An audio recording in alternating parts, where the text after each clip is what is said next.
The roughing up of the Maldives is being applauded as evidence of the strength of Narendra Modi's new India. It is, in fact, a measure of its weakness. Only a pitifully insecure country would seek self-aggrandizing frisson in the harrying of a tiny neighboring archipelago. The humiliation of the Maldives is New India's version of gladiator sport. Its purpose is to entertain and delude a nation deadened by Modi's reign.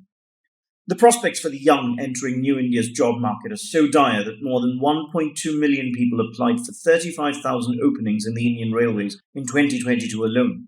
Last year, jobless men breached Parliament in protest. There is a not inconsiderable surge in the number of young people returning to their villages to scratch a living from farming. But all of this is secondary. What really matters is that India has bloodied the nose of the Maldives. 3 ministers whom most Indians cheering on Modi cannot name have been suspended from their jobs.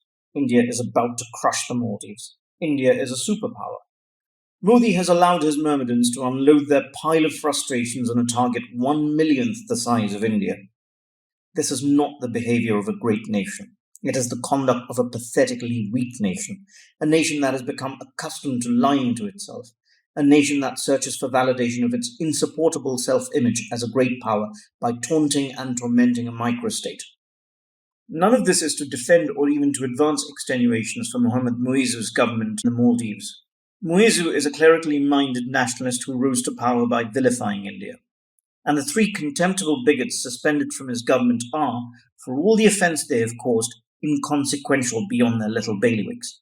Given their job titles, their statements perhaps warranted a formal response from New Delhi. But any injury they succeeded in inflicting on India with their insults is immeasurably outweighed by the embarrassment they have caused the Maldives. Most Maldivians, mortified by the remarks of the 3 ministers, have gone out of their way to express their affection for Indians and India. Modi-worshipping Indians, however, have found a thrilling cause. The Maldives has wounded them and made them feel self-righteous in the same breath. Could there be anything more exciting to a people deranged by a decade of venerating the leader and bullying his rivals? A posse of celebrities amplified their grievance. Our celebrities are ordinarily a stolid bunch. So little seems to disconcert them, and virtually no atrocity or wrong appears capable of stirring them into public-spirited action. In the past decade, they have reconciled themselves, among other horrors, to the lynching of Muslims by Hindu mobs, the loss of Indian territory to China, the subversion of democratic institutions, the catastrophic handling of the second wave of COVID-19, and the desertion of Manipur. But the outrages that have provoked them into putting on displays of aggrieved patriotism are posts on the internet by 3 Maldivian politicians. Just over a decade ago, so many of them relished playing the dissenter, offering commentary on rising costs and turning up at anti-corruption protests. Since 2014, however, they have confirmed themselves as cowards willing to abuse their fame and debase themselves in service of this government. If this farce persists, India will pay the cost of the momentary thrill being experienced by Modi's devotees. India's friends in the Maldives will find themselves isolated if their nation is interminably mocked, maligned, and treated as though it survives on Indian sufferance. The Maldives may be small, but its people are as proud of their country as Indians are of theirs.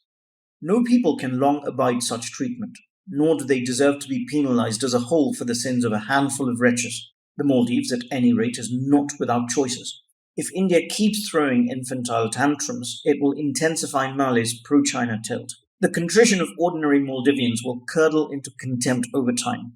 The tour operators currently trying to mollify India with apologies will grow to despise Indian tourists once Chinese holidaymakers, already being encouraged by Beijing to visit the Maldives, flood the island. And the politicians who wish to turn the Maldives into a vassal state of China in the Indian Ocean will face no obstacles at home.